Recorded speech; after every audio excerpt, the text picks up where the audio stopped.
This is my homemade pancake premix. I've already shared this recipe on my channel. Please check it out if you like to watch how I make it.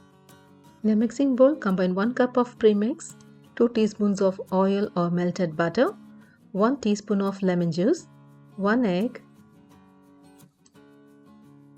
Add buttermilk and blend it into a smooth batter. The consistency should be like this, not too thick or thin. Let it rest for 15 to 20 minutes. In a skillet, add a teaspoon of butter over medium heat. Once it's hot, add a ladle full of batter and let it spread on its own.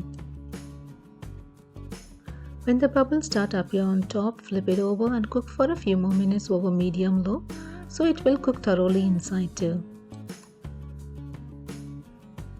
Homemade pancakes are pretty much the perfect weekend food. The only thing better than pancakes are homemade pancakes from a homemade pancake premix.